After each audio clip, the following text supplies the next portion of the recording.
Cowboys Nation, I need you to stop what you are doing right now because Dallas just made not one but two moves that demand a real conversation. Osa Odighizuwa is headed to San Francisco in exchange for pick number 92, a late third-rounder, and Solomon Thomas is headed to Tennessee in a seventh-round pick swap that is basically a salary dump dressed up as a trade.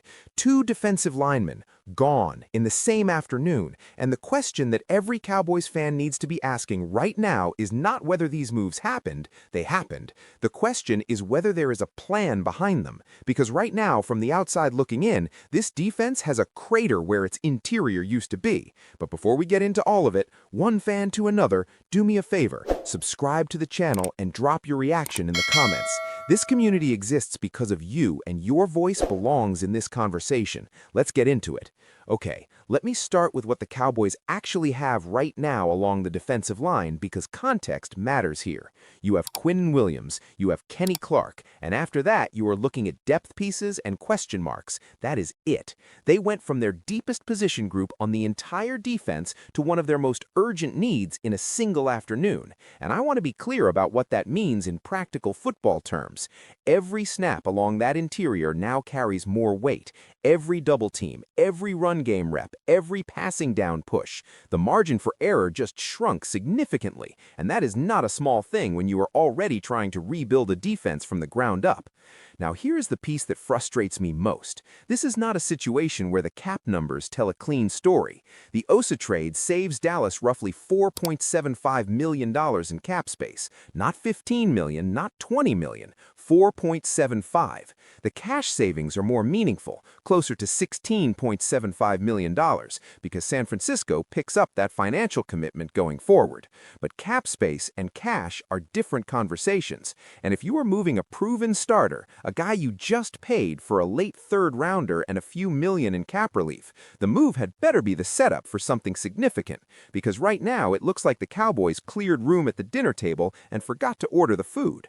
To be honest with you, I understand the logic on Osa individually. San Francisco is getting a real player. Kyle Shanahan's staff is going to get the most out of him. The fit makes sense. The talent was never the question. The question was always the contract relative to where this roster is heading and what this new defensive staff actually wants to build. And if the new coaching staff looked at the tape and said, this player does not fit what we are trying to do schematically, then you move him. That is a legitimate football decision. Teams that cling to contracts out of pride are the teams that stay stuck. So the willingness to move on is not the problem.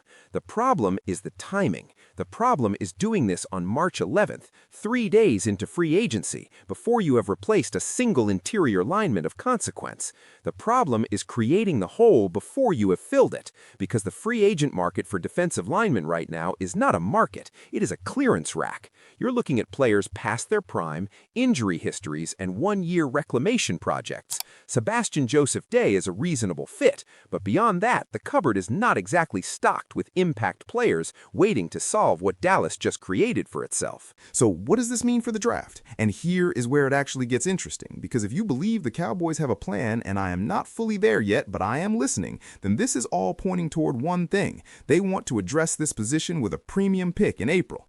Keldric Faulk makes immediate sense for what they need now. Peter Woods fits the profile. Caleb Banks is in the conversation. The problem is you spent a first-round pick to solve a need you created yourself in a draft class where edge and corner and linebacker already had claims on those selections. Now you are adding defensive tackle to a list that was already crowded at the top.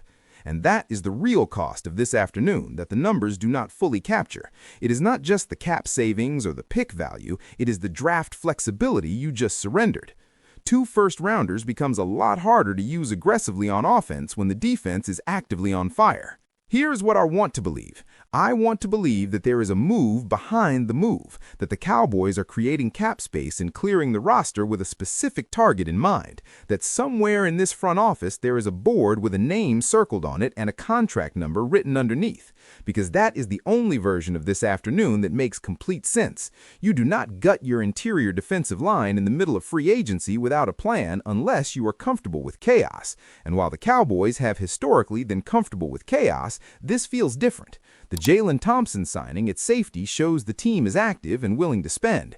Rashawn Gary adds something to the edge. The infrastructure of a decision is there. I just need to see the destination. Prove it, Dallas.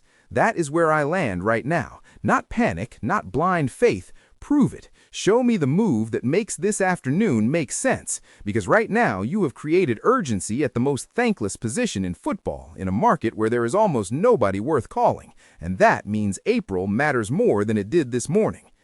Tell me in the comments, do you think the Cowboys have a plan behind these trades, or is this exactly what it looks like? Because there are two versions of this story. One where today is the setup and something significant is coming, and one where this is the Cowboys doing what the Cowboys have always done, making moves that feel like strategy but leave the roster in a worse position than before.